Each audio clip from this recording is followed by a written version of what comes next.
My name is Cheryl Pauls, and I'm honored to welcome all of you this evening to an evening where we are gathered as people who long for peace, who pray for peace, who hope in peace.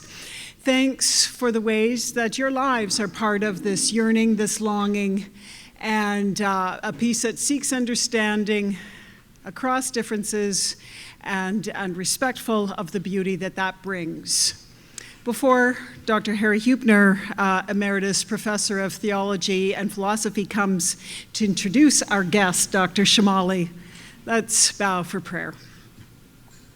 O God, our beloved Creator, we gather as people who pray for peace and who seek to embody the peace you give. Through our conversation and our listening together, we ask that you be in us and that we listen well and that we hear your voice in our conversation. In Jesus' name, amen. I'm pleased now to introduce Dr. Harry Hubner, who is the Director of International and Interfaith Initiatives at CMU, to introduce our guest this evening. Dr. Shomali, please.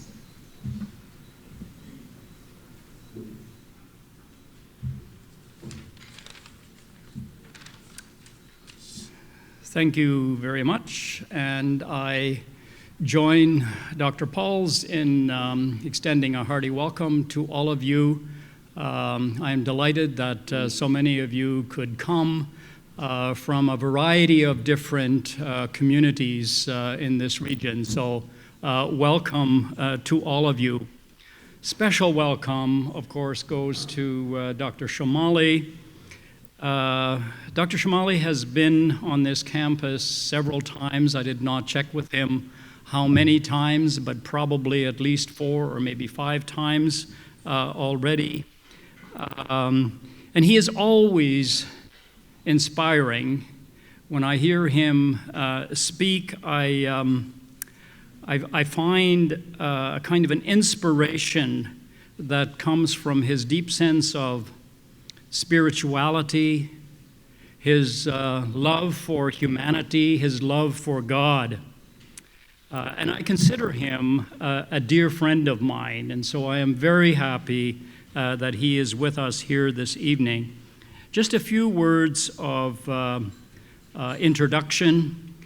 Dr. Shomali is a graduate of the seminaries, the Islamic Seminaries in Qom.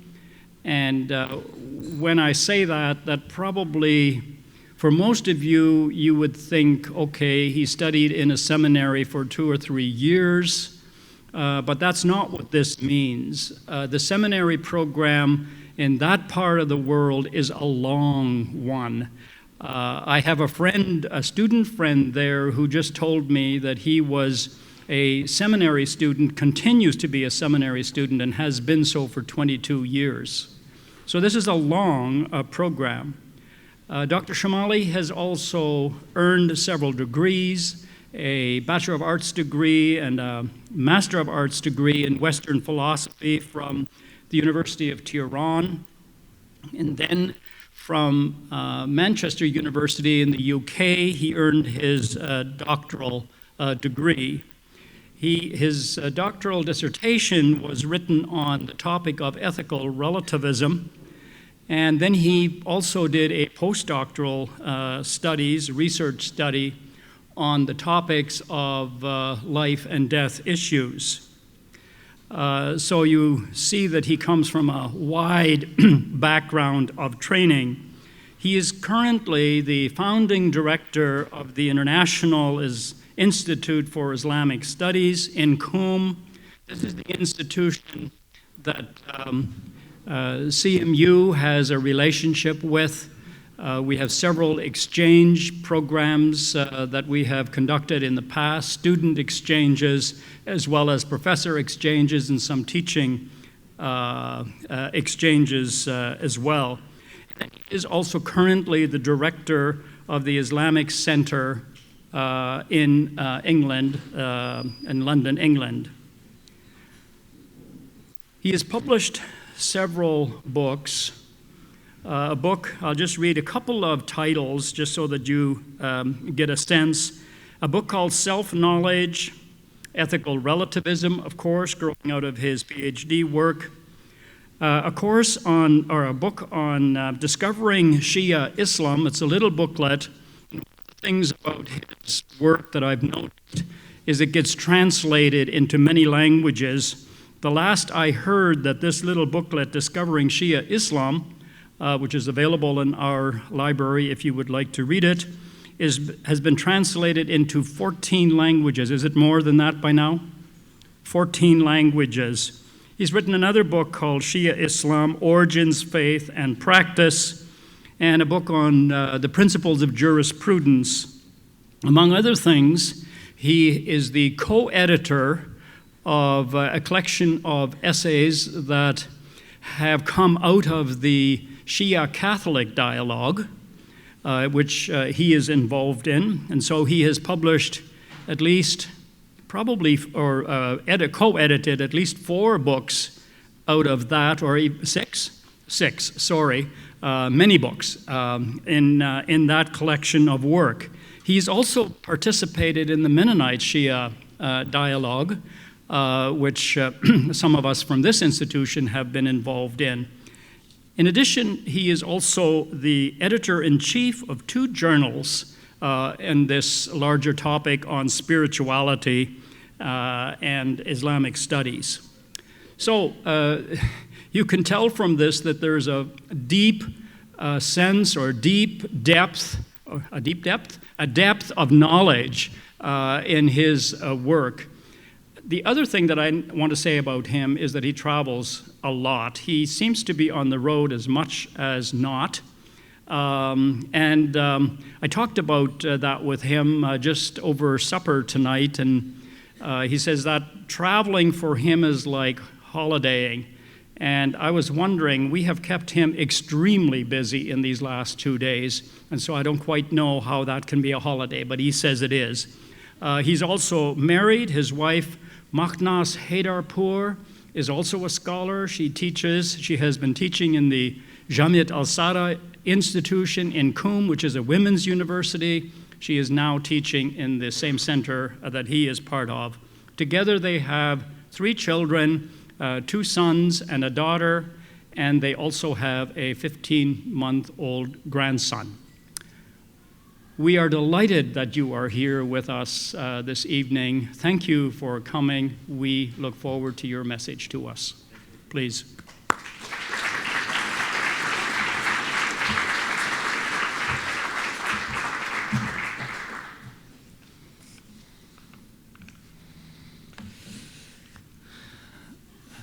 Peace be with you. Salaam alaikum. Bismillah ar-Rahman ar-Rahim. In the name of God, the compassionate, the merciful. I am very grateful to God Almighty for giving me this blessing of being here with you today. And it brings back to my mind lots of beautiful memories from my visits of Winnipeg. And especially when we came with a group of ladies from the Seminary of Qom in 2011 and 2012. With my wife, we brought about 10 ladies, and we had a very good program here, including courses on Christian understanding of peace and Christian theology. And one of the highlights was to visit some of the Hadarite colonies. So I'm very happy that some of our friends are here, and we always have very fresh memory of those visits and lots of things for us to think about it. I always look for opportunity to visit my Christian part of family in addition to visiting my Muslim part of family. So from here I'm going to Waterloo, and I'm going to see some of my Mennonite friends there. And also we have been in good relation with Eastern Mennonite University in Virginia, and we have also taken people there, and they have come also and visited us. So for us, this exchange is an ongoing process. It's part of our life. And I hope that we would be able to share this beautiful story with more people in the world.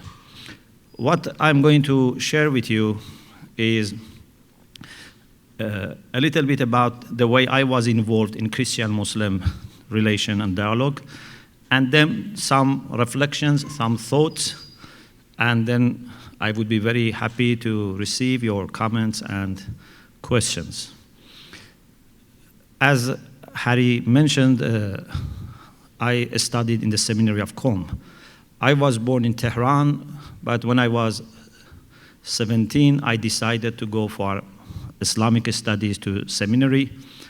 I remember in that time I had lots of questions about God and existence of God. I used to spend all my pocket money buying books about this, reading but not being convinced. So I decided to go to the seminary because I knew that there would be depths of knowledge. So I had to convince my parents that I would love to go to the seminary.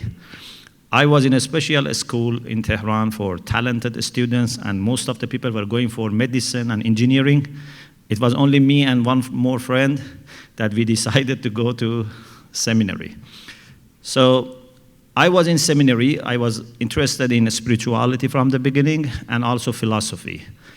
As you might know, for the Shiite Muslims, intellectual sciences are a very important part of our seminary studies. So I did some Islamic philosophy, but then I had interest in Western philosophy because I thought I need to have different perspectives so that the truth would become more clear. And in the seminary, we had some courses on Christianity and Judaism, but we didn't have that much experience of face-to-face encounter with Christians, because in the whole city of Qom, we didn't have any Christians. Later, we had 2 Christians, and those were Mennonites who were there, part of the exchange scam between Imam Khomeini Institute and MCC. So thanks to God, for some years we had 2 people that we could relate to on a very personal basis. So for me, Christianity up to that time was mostly a matter of reading and studying, not something very, direct and first-hand experience. In 1996, I was given a scholarship to go and study and do my PhD in Manchester, in the UK. So the institute in Qom that I used to do my postgraduate there, they offered me this scholarship. So we thought that this is a good opportunity for us now. We are in a country which is mostly inhabited by the Christians, to find people with whom we can enter into dialogue, conversation, and know more about each other. But it was not very easy for us to find people who were practicing Christians, but as you know, not many people necessarily are practicing Christians, although you expect to be UK a very Christian country, but that was not our finding. So people who would be practicing, who would be serious about their religion, these would be people that will start dialogue with them, and also to be open. So it took us some time. We were also new to that country. So thanks to God, with some help that we received with some of our friends in Italy, we managed to find a group of friends who belong to a Catholic lay movement, the Focolare movement. I don't know if you have heard about the Focolare movement. So we managed to find them, and I remember we attended several months after our arrival in the UK a day meeting, which was organized by them in the Hope University. And when we heard about their love for God and their commitment to God, and also the friendly and open welcome that we received, we were very much impressed. And I remember my wife crying because we were coming from a religious background and we felt somehow lonely in a secular society, but now we found people with whom we have this shared love for God. So next to me, a priest was sitting in that meeting. Father Jonathan from Leyland. Later he became my good friend, but we were sitting next to each other, and I think you should never underestimate when you sit next to someone, maybe something great comes out of it.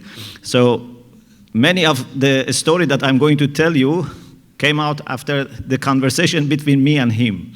So I told him I come from a seminary background, and I would love to visit some Christian seminaries.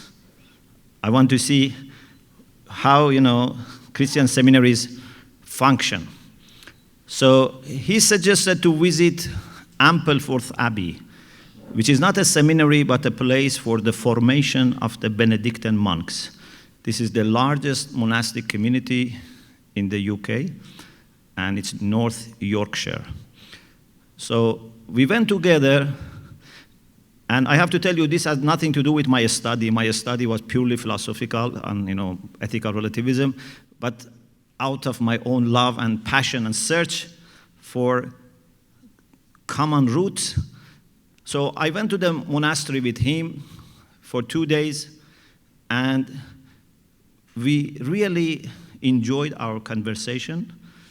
And for me, especially the prayer of monks was very beautiful. They have Gregorian chant, and I very much like the way they pray God. And also, interestingly, they also pray 5 times a day. They have 5 offices. And like, we Muslims, we have 5 prayers every day. So I found it very interesting. And the abbot told me to bring your family. So my wife at that time was also studying for her master. And the topic she had chosen was love in Christianity and Islam.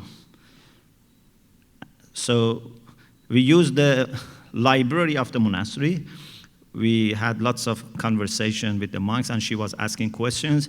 And also, every piece she was writing about Christianity, she was asking them to check, because we didn't want to misjudge or misrepresent Christianity. So for us, those contacts with the Benedictines and the Focolare were very important. Through these contacts, then I came across other groups of Christians, Anglicans, for example. I met some of the bishops of the Anglican Church. I visited St. John's College in Durham University, where they train Anglican priests.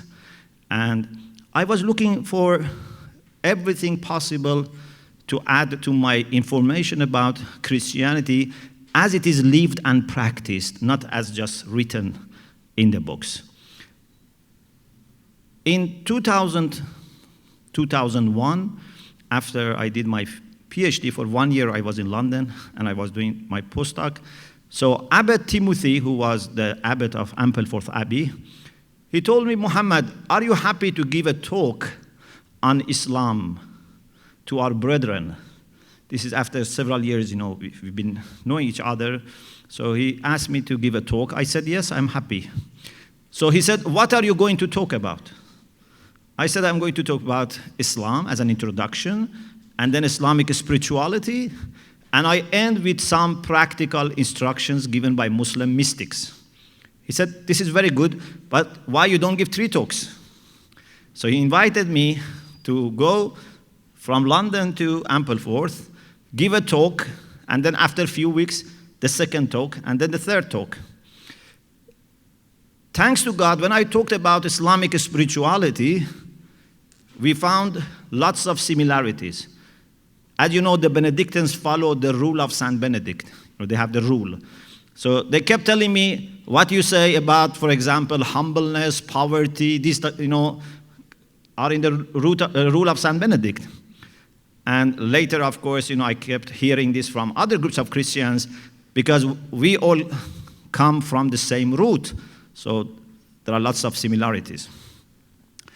In 2001, after finishing my studies, we decided to go back to Qom. And Qom is where we have the largest Shiite and perhaps Islamic seminaries in the world. We have some 70,000 Iranian seminarians. We have more than 10,000 international students. And Harry and some of the Mennonite friends have visited us. So it's a place of learning, but also we have a shrine, therefore a place for pilgrimage. So in 2001, I went back to Qom. Just before returning, I invited one of the young monks to come and visit us in Qom. And he said I should seek permission from the abbot. So he talked to the abbot, and abbot said, I love also to come myself. So two of them visited us in 2002. And we organized 3 public lectures for them. And we advertised all over the city. So many people came and listened to them. We had questions, answer, discussion. And normally our sessions ran over time. So they were very impressed by the openness that they saw in the Shiite seminaries. And we were very impressed by their deep devotion to God. So towards the end of their journey, when we were going from Qom to Tehran, we had a discussion. At that time, this discussion didn't look very special or significant, but actually that discussion was the basis of having 6 rounds of Catholic Shia dialogue and 6 volumes. And we are expecting the 7th one to take place in May this year in Qom, out of that conversation in the car. So we said, maybe we should start a conversation between Shiite theologians and Catholic theologians in the UK.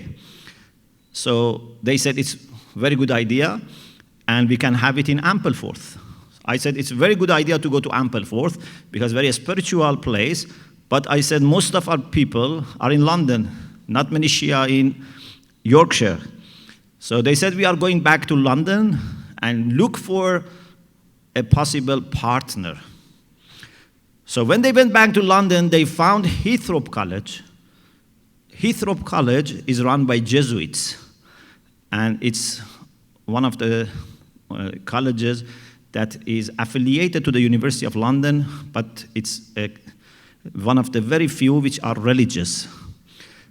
So Heathrow College was interested in hosting one day of the conference where we had 100 people, 50-50, and then after that we went to the monastery and we had 20 people, less people, so that we can have more discussion. So in July 2003, just after the bomb explosion in London, we had our first dialogue. So the dialogue was very well received. There is a Catholic magazine called Tablet. This is the famous English magazine in the UK and Ireland. So they reported this as the first major British encounter of the Catholic theologians with the Iranian Shiite thinkers and theologians. We decided to publish the book. So in 2004, the first volume was published, Catholic Shia in Dialogue, Studies in Theology and Spirituality. We planned for another visit. So this time, 4 people came to Qom. And then we planned for the second dialogue in the UK. So we had 3 dialogues in the UK.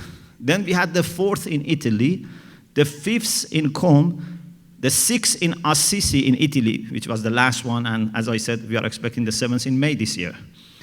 So this relation with the Catholics and the monks continued. When I went back to Qom, I realized that our institute has started dialogue with the Mennonites. And as soon as I went back, I was involved in that dialogue because I was appointed as head of the Department of Religions of the same institute. So I was involved in dialogue, and we had different rounds of dialogue in Qom, in Waterloo, in Winnipeg, and we have had so far 6 rounds of Mennonite Shia dialogue. Once we tried with some Catholic friends and Mennonite friends also to have a dialogue. So we tried to have Mennonite Shia Catholic dialogue, because also Mennonites and Catholics have dialogue. And some of our friends were involved in that. So we had an initial also meeting about this in Waterloo a few years ago when Bridge folks meet. We had also lots of other offshoots of this dialogue. So today, after almost 2 decades of being actively involved in interreligious dialogue and spending lots of time in dialogue, but also contemplation, I have come to some conclusion about the significance of Muslim-Christian relations. And I would like to share with you some of those thoughts, and if you have questions and comments, we can expand on that. I firmly believe that the relation between Islam and Christianity is a relation within the same family. When I hear sometimes people say, of course with good intention, that, for example, Muslims and Christians should have dialogue because we don't want to fight, I think it's too little, and it's a kind of offense. It's like, for example, I say, I should have dialogue with my cousin because we don't want to fight. This is not the reason you have conversation with your cousin. I think Muslims and Christians, they don't need to have any reason for dialogue. It's the most natural thing that we can do. First of all, as human beings. For human beings, the most natural thing is to talk to each other. But when it comes to people who share a lot, who are part of the Abrahamic family, then for us to talk, to meet, to spend time together is the most natural thing. And if we don't do that, we should be surprised. When people see, for example, me and Harry are very close and, we can trust each other, we can understand each other, we can share our, very personal things, I think this shouldn't be surprising anyone. This is the most natural thing because we are two human beings and two believers. But unfortunately, the way Muslim-Christian relation has been portrayed has been a kind of tension, a kind of confrontation, or at least competition. Some people think that we are competing on the same market. We want to convert people, we have competition. We want to convert people to Islam or to Christianity, it's the same market, we have to fight. This is not the right mentality. We are believers in God, and to believe in God, the personal God, the God who is compassionate, who is merciful not only for believers, to all humanity, makes us very close to each other. Sometimes I say to people, we underestimate the great heritage that we share, the great theology that we share. Just to understand how important it is to be in conversation with another believer in God, imagine if you are talking to an atheist, if someone doesn't believe in God at all, how difficult it is to understand that person's attitude to life, and how difficult it is for him to convince him that there is God, the Creator. Towards him, we should feel grateful and responsible. There is hereafter, there is punishment, there is reward. An atheist to come to believe in all this takes you maybe months to discuss, and finally he may accept or may not accept. But when I am faced with a person from another faith who believes in God, who has tried to devote his life to God, who is submissive to God, who tries to do good things in order to be pleasing God, unfortunately, we take it for granted. We don't appreciate. Why? Because we have some theological differences. So we don't appreciate the great things that we share because of little differences that we have. I think it is actually part of our understanding and cognitive faculties that we are made in the way that we are more sensitive to differences. Now that I, for example, look at people in front of me, these beautiful faces that I see, for me, the things that draws attention are the differences. Because it is through the differences that I can recognize, I can identify people. It needs extra effort to see the humanity which is there under the differences. So if we don't train ourselves, we only notice differences. And this can be very divisive. You know, sometimes you see, because I'm involved also in community life, you know, sometimes you see a husband and wife, after living together many years, they say we have nothing in common. How it comes? How can two people have nothing in common? Especially if you have lived together for such a long time. It's because there are few differences that have much preoccupied their mind that they are no longer able to see anything in common. And this is wrong. We don't want to reach that point that we say we don't find anything in common between us and another faithful people or other human beings. So there are lots of things that we share, and depending on how much you give value and significance to those differences and common points, you can adjust your relation with people. For me, the most important thing to relate to someone is if that person is submissive to God. Submission to God, for me, is the most important thing. And therefore, if I am with my Christian friends who are submissive to God, I am more comfortable if I sit with someone who might be a Muslim but not submissive to God, or who might speak my language but not submissive to God, or who even may be my family member but has no faith. If God is the most important and the most central thing for us in our life, then we should be very happy to be with people because they believe in the same God. And I would like to share with you a reflection that I first started, to think about it when I took a group of people to Italy and we had a conversation with some friends. And I said, it seems to me that today in the world, we have two major problems. Of course, we have lots of problems, but two major problems. Maybe these are roots of many other problems.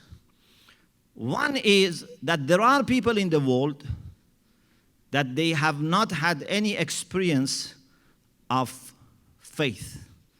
They have no love for God.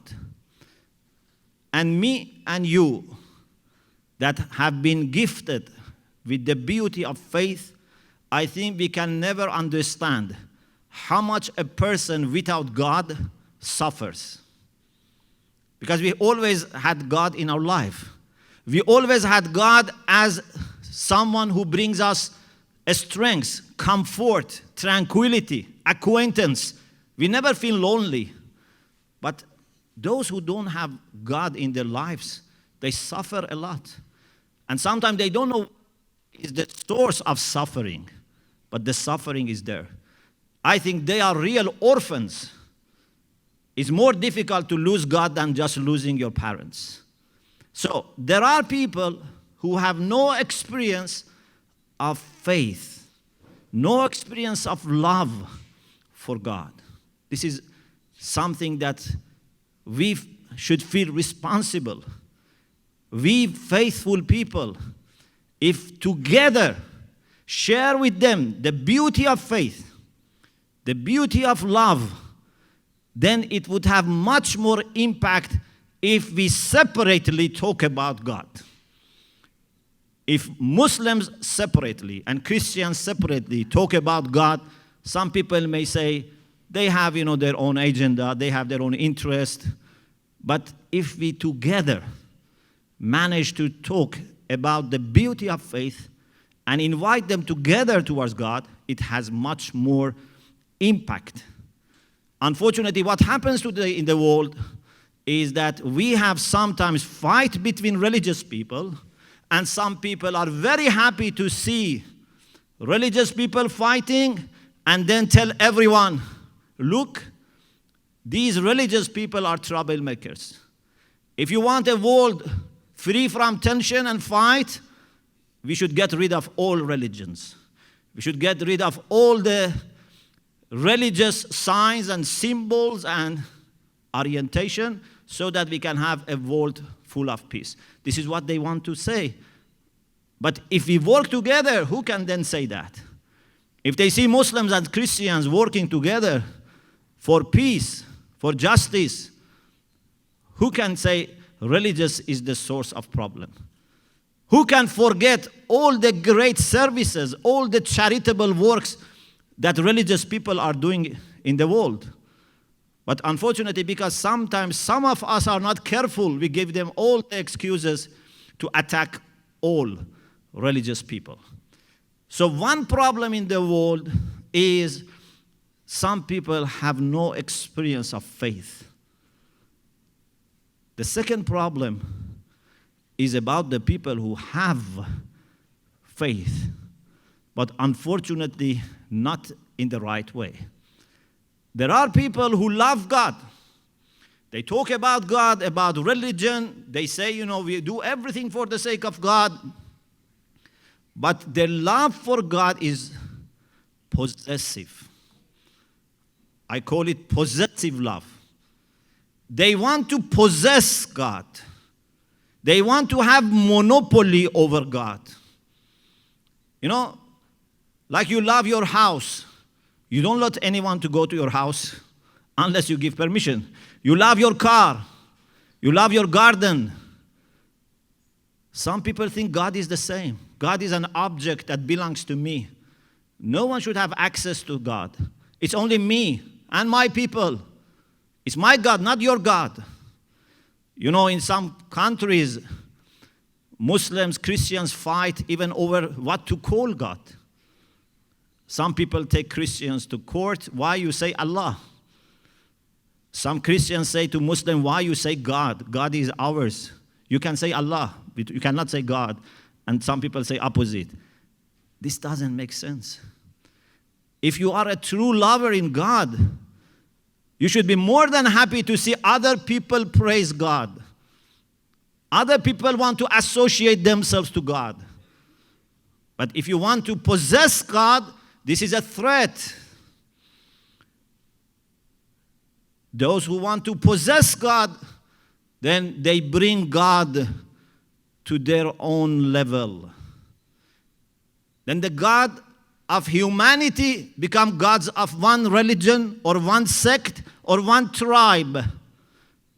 And when God is God of one tribe or one sect, can be very destructive. Because it's not the real God.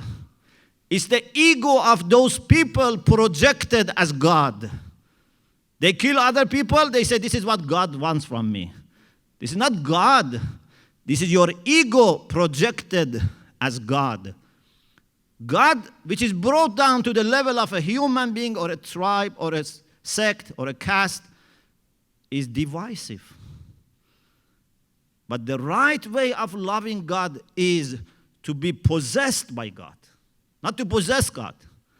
If we are possessed by God, then instead of bringing God down, we ascend. And when you ascend, you see differences become less significant because you are able to look at everyone in the way that God looks at everyone. You start loving people. You start loving even animals, even plants. You cannot wish bad for anyone, because this is the way God looks at everyone. Of course, this doesn't mean that there are not differences. There are no differences. There are differences. I'm not saying that everyone is the same, but I'm saying that everyone has that much of connection to God that we can love and we can appreciate. You know, if you have an artist, maybe that artist has different pieces. Maybe an artist in his life has produced 1,000 pieces.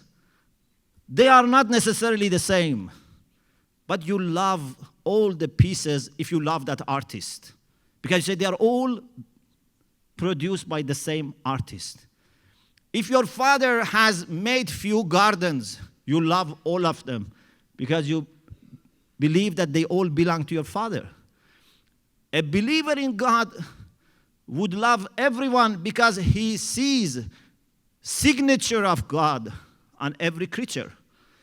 So we need to have that kind of love for God which would take us higher. And this cannot happen without developing deep sense of humbleness. When you humble yourself, that's the time that you can ascend. And when you want to be arrogant, that's the time that God pushes you down. We have in Islamic narrations the saying that whoever tries to be humble, God would elevate him. Whoever tries to be arrogant, he would be pushed down.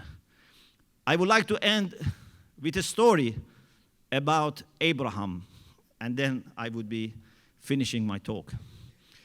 We have in our traditions Abraham as a friend of God.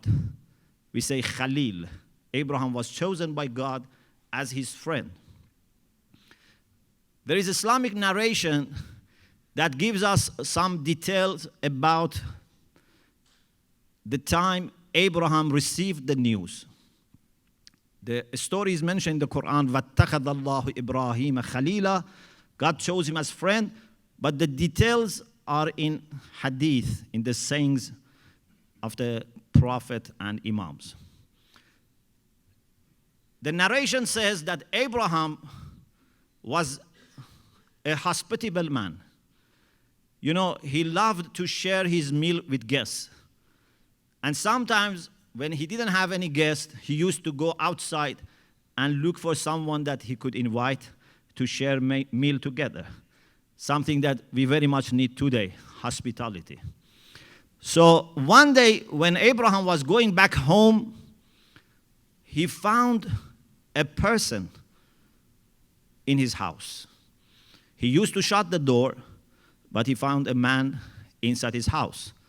So he was surprised and asked, بِإِذْنِ مَنْ دَخَلْتَ هَذِهِ الدَّارِ. With whose permission you entered this house? The man told him, بِإِذْنِ رَبِّ هَذِهِ الدَّارِ. With the permission of the Lord of this house. Abraham didn't say, I am the Lord of this house. And this is a great lesson for us. We religious people are not the Lord of religion, the Lord of the church, or the Lord of the mosque. At best, we are just servants for God. So as soon as he said, I am here with the permission of the Lord of this house, Abraham realized this is an angel. So he told him, I am here to inform someone who has been chosen by God as his friend. I brought this good news. Now imagine, this is a question for all of us. Put yourself in the position of Abraham. You are a patriarch or a prophet, and this angel is found in your house. And he says he has brought the good news to someone who has been chosen as God's friend. What would be your impression? You would think, it's me. Thank you very much for bringing this news to me. But this was not the way Abraham looked at himself. He didn't find himself worthy of being chosen by God as his friend. He said, who is the one that my Lord has chosen him as his friend so that I serve him till I die? Look at the humbleness and real love for God. He didn't say, it's me. He didn't say, who is that person? If it is my family member or my, I don't know, fellow from my tribe, I would be happy. He said, it doesn't matter. Whether that person is white or black, is from my tribe or another tribe, man or woman, young or old, it doesn't matter. Who is the one that my Lord has chosen as his friend? And I would be happy to serve him till I die. And this is quite opposite to Satan. Satan, who worshipped God, according to Islamic narrations, for 6,000 years, when God asked him to show humbleness once to Adam, he refused. He had no problem with God, apparently, but he had problem with another person being involved. Many times our problems are hidden, and when it comes to the way we treat people, those problems become obvious. When we are in the mosque or in the church, it seems that we don't have any problem. We can, worship God like anything. But when I have to be humble before another human being, be an agent for God, that's where the test comes. So Satan refused to show humbleness to Adam, but Abraham volunteered to serve anyone who is chosen by God as his friend till he dies. And I think what we need today, we religious people, we need that humbleness. We need to have that openness in our heart, that we will really let God come in our heart and take us where he wants to take us, not we push God to the direction that we want. Thank you very much.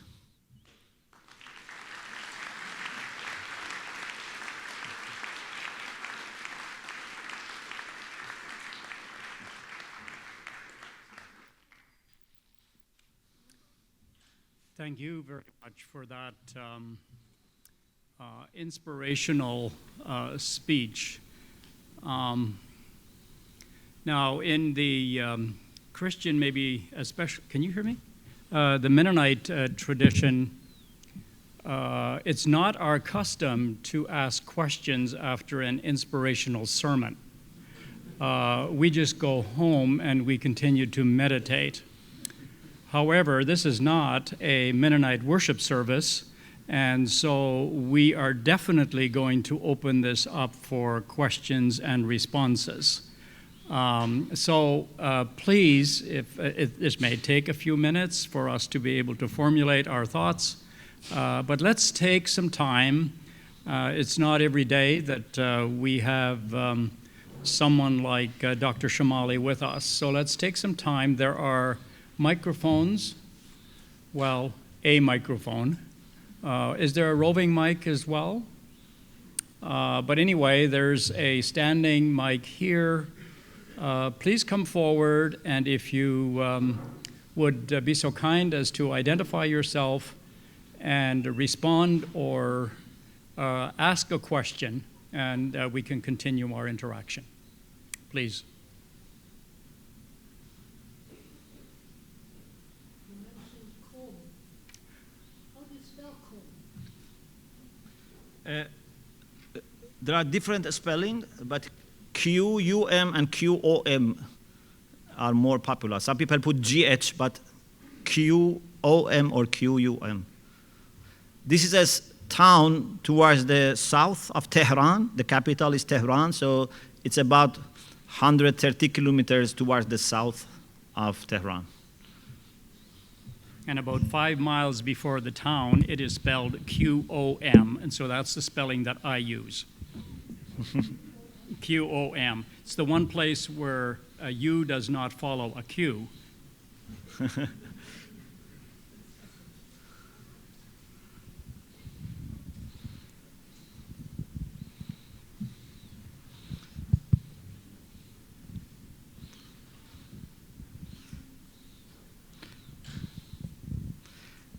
Maybe I can share with you a reflection till questions come. I remember a few years ago with some of our Mennonite friends, we had a panel in American Academy of Religion. And in the past, I was told, that was the only time I took part in the American Academy of Religion, I was told in the past they didn't have interest in interreligious dialogue as a subject, as an academic subject. But then they started seeing value in that. So we proposed the panel and they accepted. So it was me and Susan Harrison, is a Mennonite friend who was involved also in this Shi'a Mennonite dialogue, and with some other people. So after I talked about Muslims and Christians getting together, united, a lady came to me after we finished and said, when you speak about Muslims and Christians getting united, we are worried. I didn't ask, what is your faith background, why you get worried. But then I told her that we don't get united against anyone. This is not the way we understand unity. The unity which is inspired by having one God would not put you against anyone. Then I mentioned this example. I said, if you have, say, a pool, and you throw a stone, then there would be ripples. These ripples grow and grow. They don't exclude anyone. Maybe they die, but before they die, they don't stop. They try to grow and include everyone. But the circles which are closer to the center are stronger. The wave, when it is narrower, is stronger. When it becomes wider, it becomes weaker. So I said, we can have more ground for unity with some people, less with other people. But this doesn't mean that we say we get united with this and not with them. We have a strategy. We extend unity to everyone. With some people, we have a stronger ground. With some people, less. But at least we have a ground of humanity. There is no one with whom we cannot have any unity. At least we can be united because of shared humanity.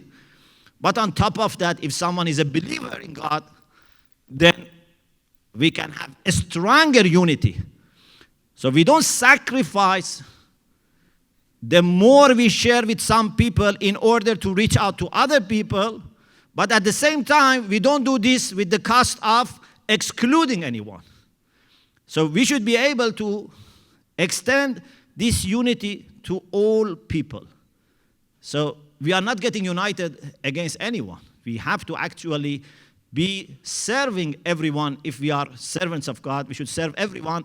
But we can have a strategy how to prioritize, how to give significance, but it has to reach everyone. And I said, for me, as a Muslim who reflects seriously on the Quran, I think the greatest ground for unity is submission to God. And for this, we can have very strong unity with a Christian if he's submissive to God, more than with a Muslim who is not submissive to God. That is the strongest ground for unity. Yes. Hello, thank you very, very much.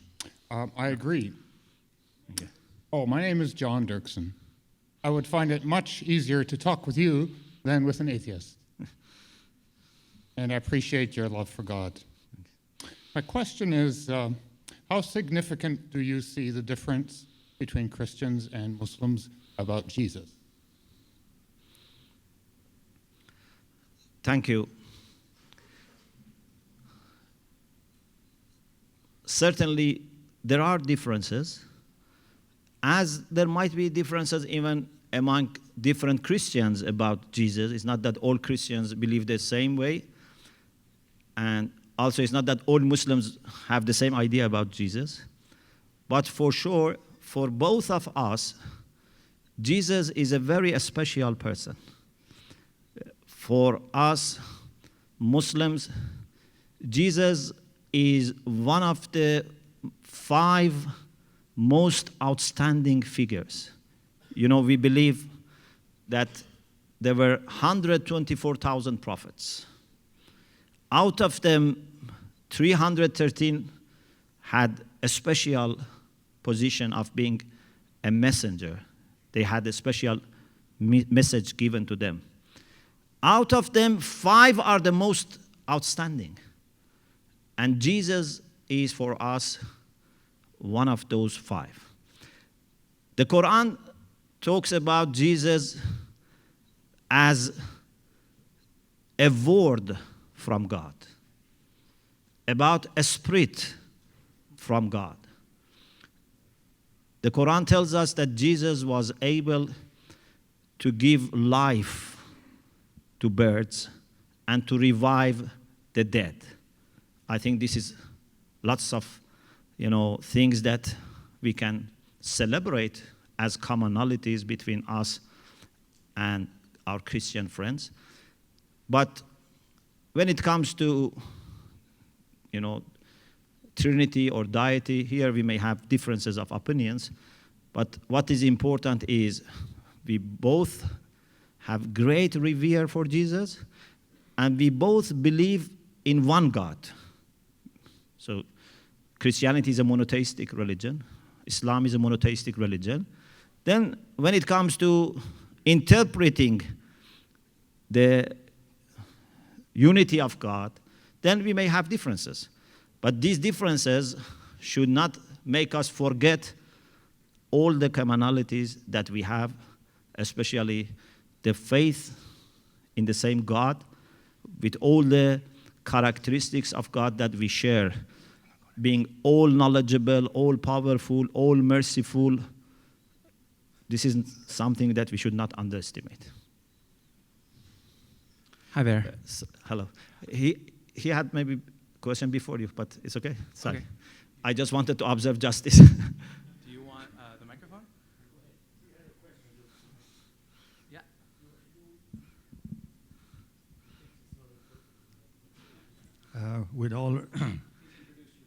With all respect, we're Mennonites and Hudrites are cousins in Anabaptist faith. And I appreciate what I listened to. Thank you. Most honorable and respectful to God. And I almost had the same question that the other gentleman had. Yes. You talked about God, about the devil, which was an eye-opener, which was pride that really brought this to the world and to Adam, Lucifer. But how we're being rescued now, we feel God is too holy as a human being to approach to God. And then as we are being taught that there is a mediator, we also believe that Jesus was born by the Virgin Mary, and that God had a son which was fully human and fully God. And through that, we can come to that holy God. And he brings us to God when we serve and believe in him. So we do have a lot of commonalities.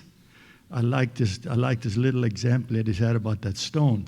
You throw one in, the Mennonites will throw one in, and the Hutterites will throw one in. Maybe those ripples will create a bit of a dialogue, which we will agree that what the Bible tells us. Thank you. Thank you. I respect that. Thank you very much. Hi there. I'm really honored to have you here. Thank you very much. My name is Patrick Bin. I'm a third-year student in music with an interest in theology. I just wanted to talk about the fact that I think it's great that there's dialogue between the different areas of the religion. We've got the Shia sect of the Muslim religion, but we've got dialogue among Christians and Islam, and that's great. Now, my experience is that oftentimes, though intellectuals will fight, they fight well. They have arguments, they get along, they have certain rules of interaction. Now, are there any efforts to promote this dialogue, this interaction among lay people, among the larger population, which seem to be the larger risk of conflict? Is there anything envisioned in that direction? And that's just my question. Thank you very much. Yes, you are right. This dialogue, although started with maybe scholars, clerics, intellectuals, but we have used every opportunity to spread the message. And now in the UK that I am serving now in the last 2 years, we organize lots of events, sometimes locally, sometimes nationally, and we let our congregations be involved. So for example, we have with a church which is very close to us, joint programs. Half of the program is in the church, half of it is in the Islamic Center, and our people meet, we talk. And also, I have tried to spread this message in every platform that was available to me. So, for example, when I was in Qom, we used to have English lectures in the shrine of Lady Ma'suma, which is a shrine for us. So I talked 10 sessions on Abraham, the founder of Islam, which is available on YouTube. And I said that in my understanding, we have one religion. Islam, Christianity, Judaism are not three separate things. They are branches of the same religion, branches of the same tradition. So this is what I talk about it inside the holiest places that we have in Qom and for our community. So it's not that I say something here and something different to my community. Yeah. So any opportunity that we have, we should use to share this message with people. And I am sure my Christian friends also do the same to share the message with the public. Thank you. Hello, my name is Ted Tribe. I'm a graduate student here in theology. And I'm very interested in the, I won't say unification yet, but the topic of Judaism, Islam, and Christianity. And one of the things that interests me is wondering if we were able to take the topic of the Trinity and say that the Trinity is one. And we have, in our weakness of mind, had to make up different ways to understand what God means. So making one ununderstandable entity into three more understandable entities is a lot easier. If we could make the Trinity one, would that bring us closer together? What do you mean by making Trinity one? If the people in this room decided that the Trinity was one, Yes. I don't know, should I comment or leave it to people? sure. Yes. When we have a dialogue, we start with easier topics and Can't win that one. but thanks to God, with my Mennonite friends and Catholic friends, we have reached a point that now we can have discussion about very serious issues and differences with very, peaceful way. So we have had lots of discussion about Trinity on the side of our dialogues. And I have always tried to understand Trinity in the way that my Christian friends understand. I tried not to be judgmental and not to, stereotype. But for sure, this is not one of the things that a Muslim would, very easily, understand. As my Christian friends, after lots of discussion, at the end they tell us it's a mystery.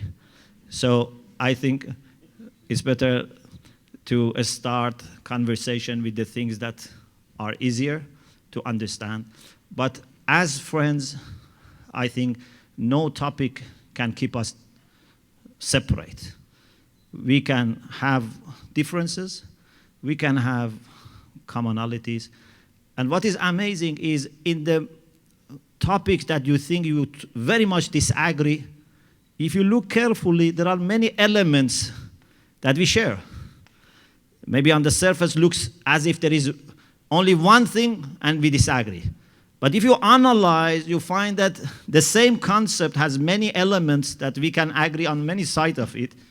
So Trinity is one of those topics that I think maybe on the surface it looks as 100% disagreement, but for sure you have also believe in one God as the creator.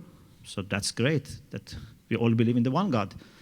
Sometimes, my Muslim people, they think that, for example, Christians don't believe in one God. And we always tell them, no, they believe in one God. But their understanding of unity of God is in the form of Trinity. Otherwise, they believe in one God. God the Father, God the Creator is only one. And once I told to one of my friends, I said, maybe something helpful. I'm not making the suggestion that our friend said. That's not to me to make that suggestion. But I said, maybe if our Christian friends talk more about God the Father in their conversation, that would be helpful, because we always want to talk about God the Creator, God the Father, and I'm sure you don't have any problem. Maybe we can have more conversation about God the Father without, being in need of eliminating anything from our theology. And also I would like to mention something that I think is very important. If you look back at the history of Christianity and Islam, you find that there were periods of time that Christians had difficulty in accepting other groups of Christians as Christians. We had the same problem, and still we have this problem with some Muslims. There are people, for example, maybe some Sunnis say Shia are not Muslims. Maybe some Shia say this. But an educated Sunni or Shia says they are Muslims, but we have differences. But we recognize them as Muslims. In Christianity, there were times that Christians used to fight each other. Mennonites know this very well. And I always remember, the history of the Mennonites and how they were persecuted by their fellow Christian people. At that time, they thought Mennonites, for example, are not Christians. I don't know what Mennonite thought about them. At least you didn't kill anyone. But there was this idea that we are the only Christians. Some people had this idea. Others are not Christians. Now, without forgetting your theological differences, I think most of the Christians have come to this understanding that we can hold our ideas, but accepting that others are also Christians. Now, for example, Catholics accept Protestants as Christians, as I understand. And it seems that, for example, Protestants understand Catholics as Christians, but they have still their differences. They have not compromised, they have not forgotten, they have not come to any agreement about many issues, but they have accepted to look at each other within the same framework of Christianity.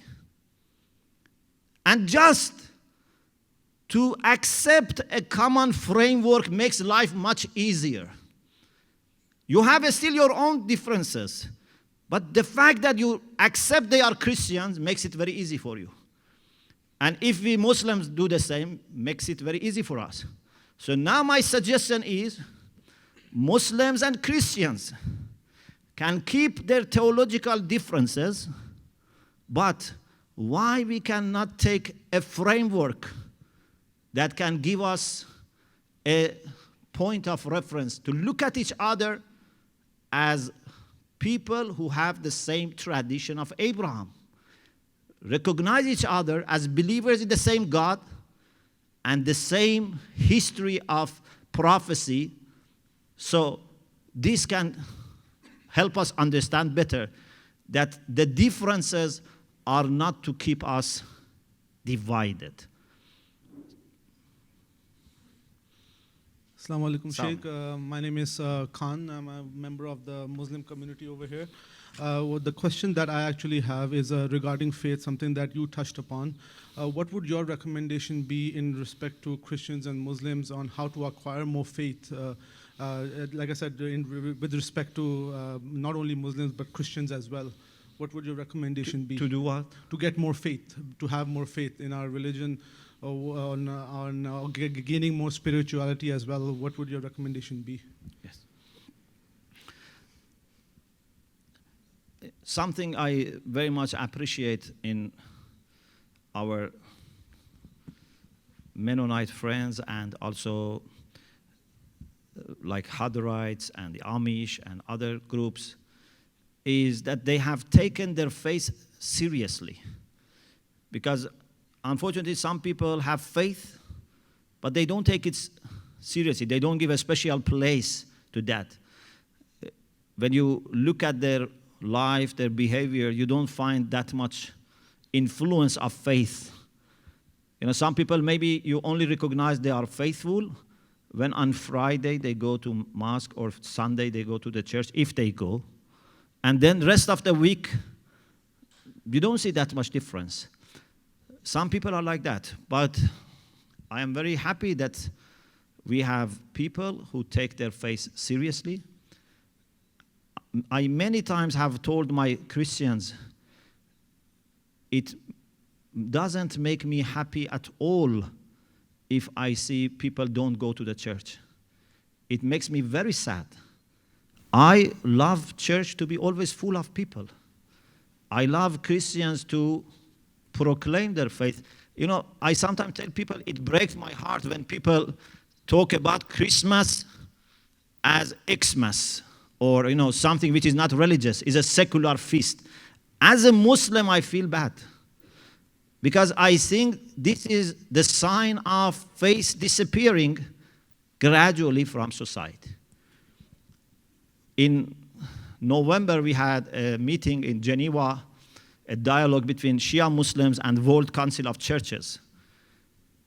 And there I said, my challenge right now in the UK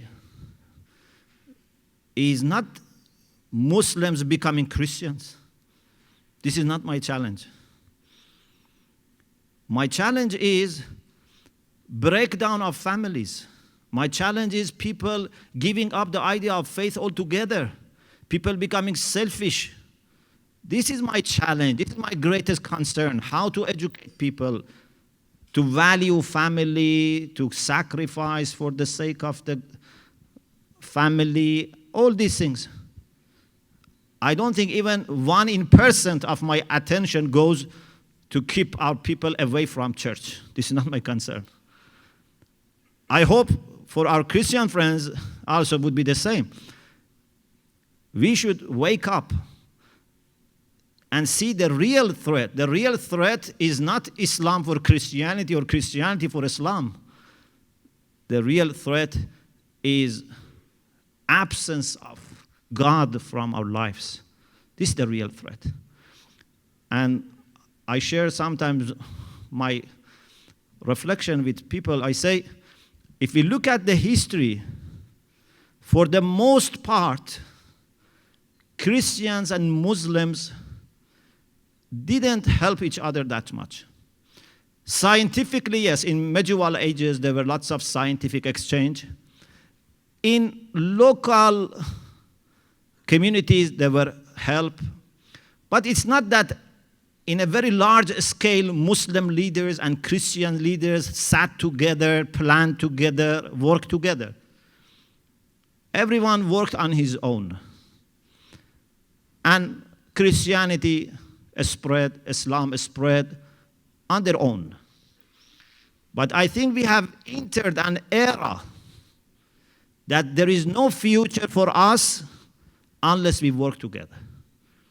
There is no way for us to face the challenges unless we work together. The world is now too connected and too little to be able to survive unless we unite our efforts.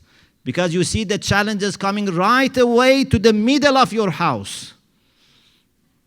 You cannot safeguard yourself unless we form a united front to preserve our faith, our identity, our families, and our moral values and virtues.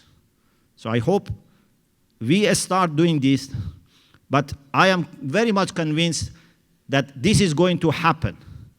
We would see lots of partnership and fellowship between good Muslims, good Christians in future.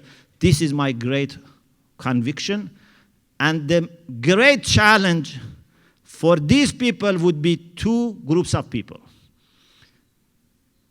When Muslims and Christians come together to work together, you would have two major challenges. Those who don't want any faith and extremists in our own faith. And it is amazing how these two sides of the spectrum, those who have no regard for faith and extremists, underneath, they are very well connected and they help each other. And you see how some people who had no faith background, overnight they become radicals. If you look at many of these terrorists, you see they are not faithful people. Their life doesn't show any going to the places of worship. All of a sudden, from this spectrum, they go to the other side of it. We have these two challenges. But maybe this is a way to wake up so that we work together against extremists and radicals and against the people who have no regard for faith at all. My name is Ali. First and foremost, I'd like to say God bless you and thank you for speaking tonight. It's a great honor. One other question I had was, throughout the years, for the last 2 decades that you've been researching about Christianity more in depth, what has been the most intriguing fact that's propelled you towards Mennonite and Shia dialogue as opposed to any other sect in Christianity, aside from peace? Because we know that peace comes with submission, and submission is with the love of God. So again, God bless you and thank you. Thank you very much. So if I understood your question is, what is special that I found in Mennonites? Yeah, what is the most intriguing fact through all the research with the brothers and sisters in Qom that you guys did that propelled you, like really attracted you towards Mennonites, besides the peace part? Yes. So maybe I shouldn't praise them in front of them. Yes. Yes. I have great respect for my Mennonite friends. I remember many years ago when I was visiting TFT, TST, Toronto School of Theology. Yes. The late Professor Reimer, Jim Reimer. I don't know, you know him? Yeah, he was a very great friend. And I was fortunate to be able to attend his service in the church. At that time I was in Toronto and I attended.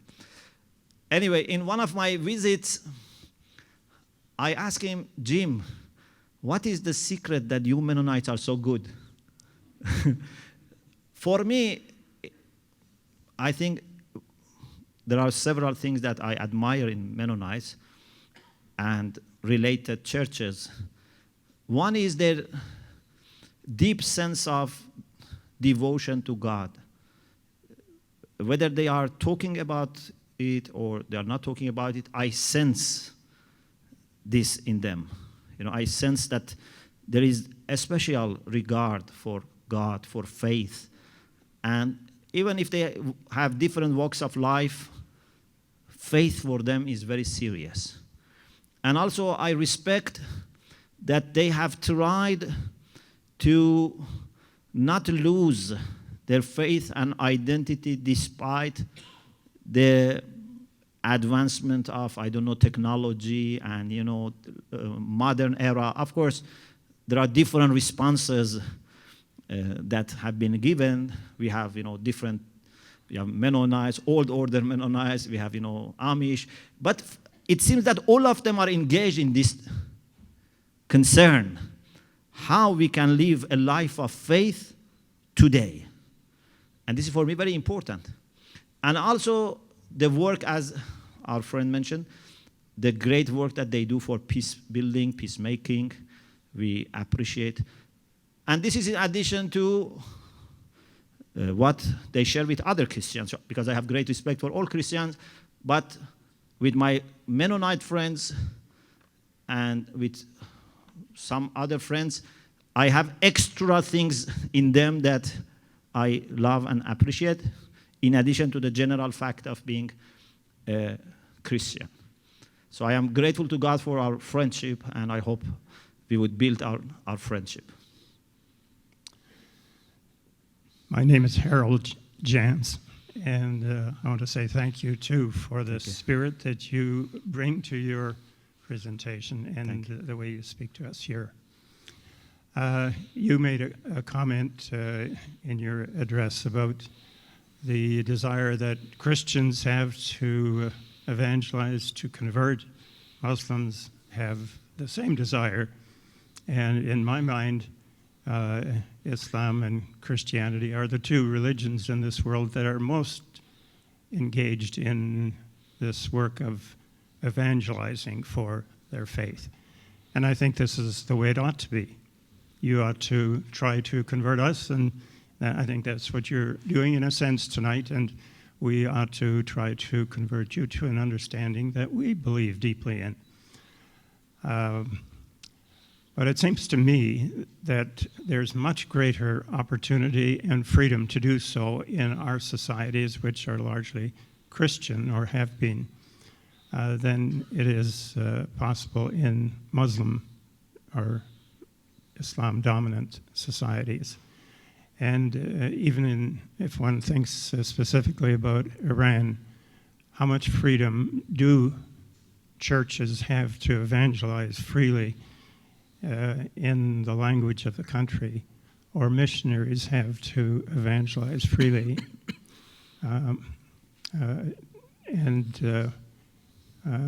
This may not be true in Iran. I don't think it's true in Iran, but there are still some Muslim-dominant countries where there's legislation that prescribes a death sentence for people who convert. So what happens to those who do convert in your country? Would you speak a little bit about that question? Thank you very much.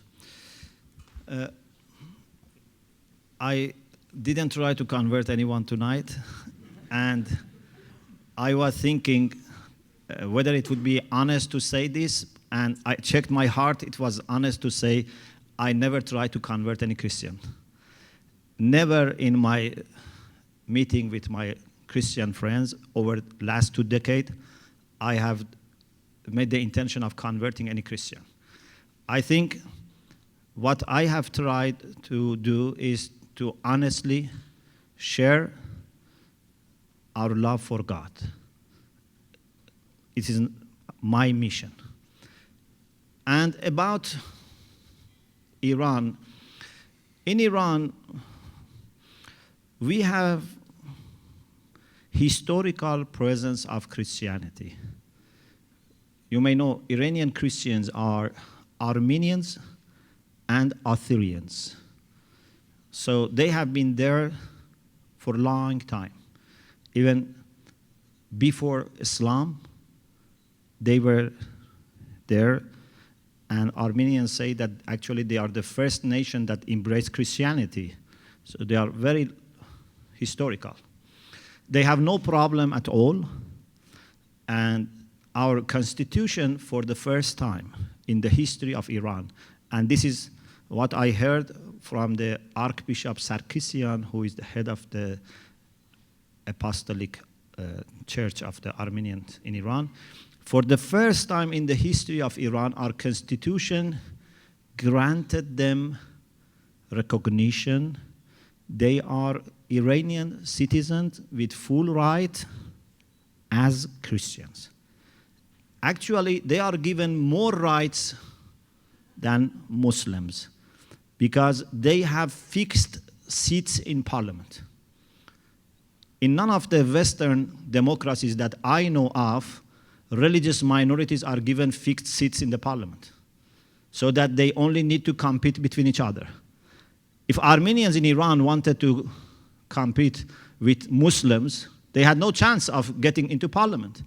But our constitution has granted them, Armenians have seats, actually more than one seat, depending on their location. Assyrians, Zoroastrians, Jews, they have fixed seats. It means that it's for them. They don't need to worry about the number, just between themselves. And our constitution gives them also rights of choosing whether they want to go to the normal court for their personal affairs like family issues, inheritance, ownership, or they want to go to their own system. So they have freedom, they have no problem, they have churches, they have schools, they have hospitals, and actually our government pays to them for their schools and churches and synagogues, and government doesn't pay to the mosques. But we have an issue about some evangelical movements who are not historically in Iran. They are there in the last maybe 2-3 decades, and they do secret activities. They hold secret churches in some houses, and even Iranian Christians have difficulty with them because they try to convert them, and they try to convert also Muslims.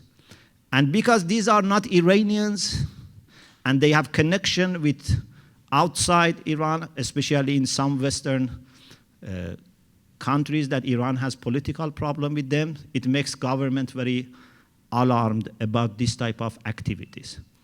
So as Christians, there is no problem, but with this group which are not representing Iranian Christians, there are problems.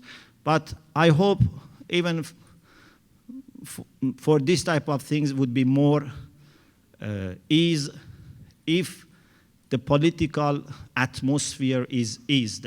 Because when you live under tension and sanction and all the threats, the whole atmosphere is not very friendly.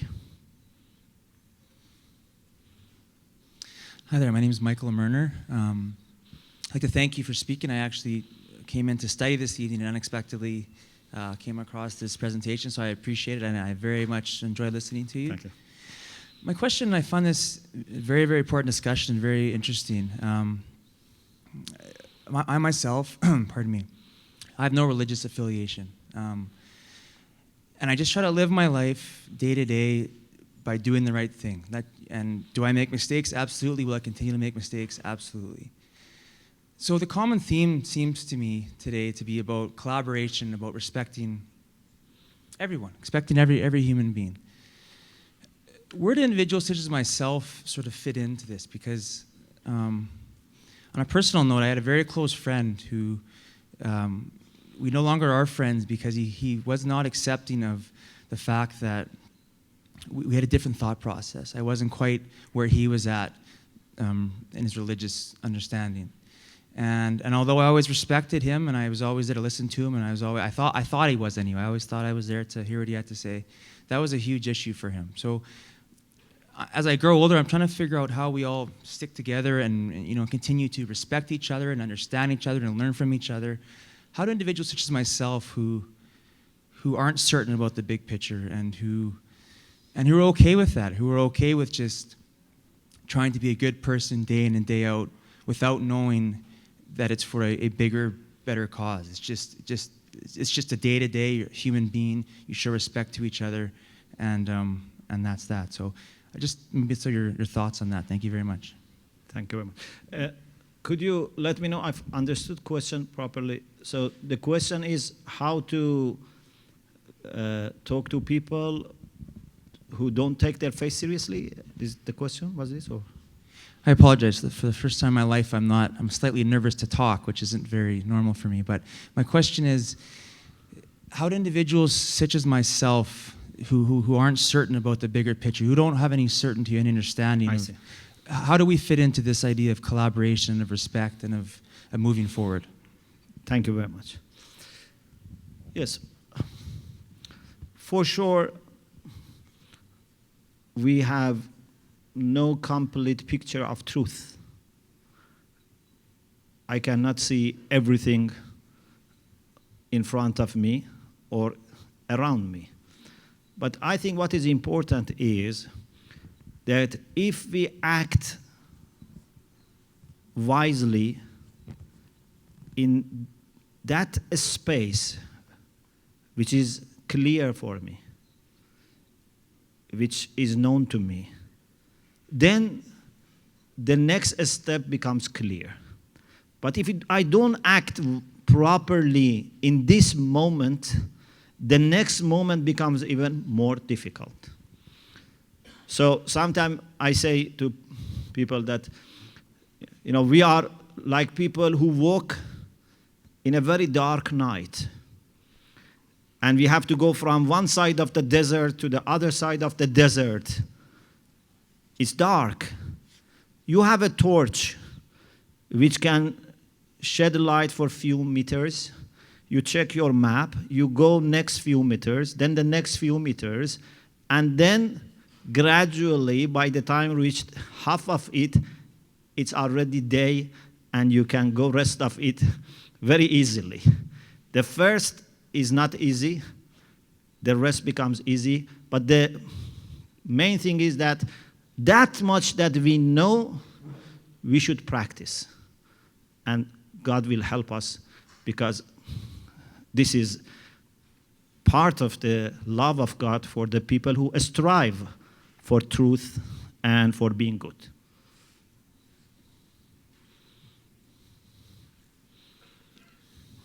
My name is Tim Weeb, and I'm a teacher at a Mennonite school south of here, and I teach Mennonite history and religion.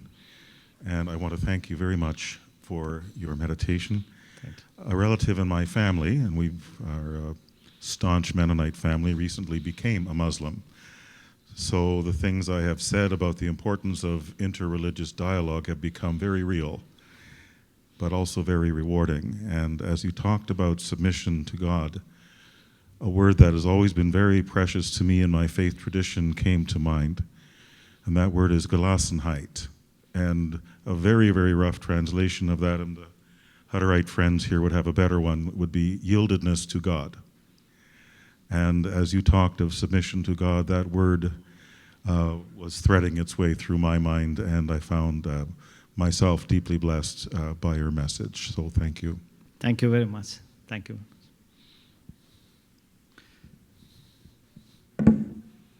Hello. My name is Samantha Clausen. Second year philosophy and theology here. Thank you very much for speaking. I found your words moving and inspiring. Thank you. My question talked that it can be easier for people who have faith to talk to other people who have faith and harder for them to talk to atheists. And I'm wondering how faithful people can speak in a secular society without making an enemy of those who don't have faith. Because I think it's very good what you've said, that we need to not make enemies of within faith, but then how do we also not make that a circle that is then hostile outside of the faith? Thank you very much. Our first Imam, Imam Ali, wrote in a guideline he gave to his newly appointed governor of Egypt that for the sake of God, try to make your heart full of mercy for people that you are going to be their governor. Because الناس صنفان, people are one of the two. إما أخ لك في الدين أو نظير لك في الخلق. Either they are your brother in faith or they are similar to you in humanity.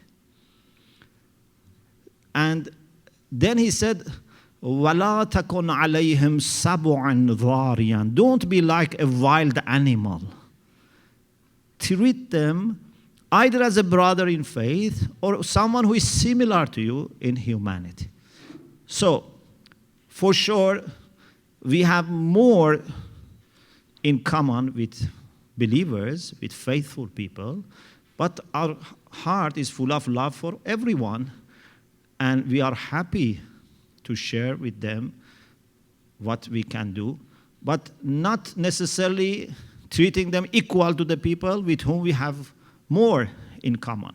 So there is no one that we want to leave out, but there is also no reason to treat faithful people equal to them. Because if you want to treat equal, it means that, for example, there are many issues that I can talk with my Christian friends, many faith issues we can talk about, and we can, share our ideas, our experiences. If I want to talk with an atheist, some of those issues will be not relevant. I have issues to talk with them. We have lots of things we can talk about them, but I don't want to forget extra important issues that we have that we as Muslims and Christians can work together.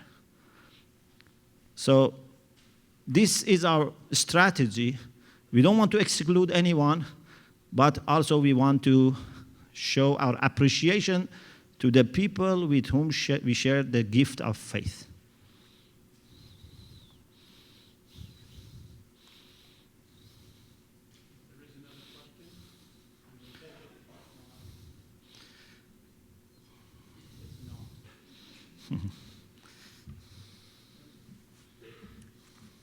Thank you so much for your very engaging, passionate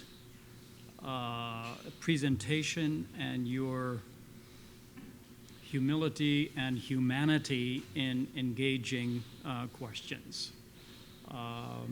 Very much appreciated that you spent this time with us. My pleasure. Let's give another round of applause. Thank you.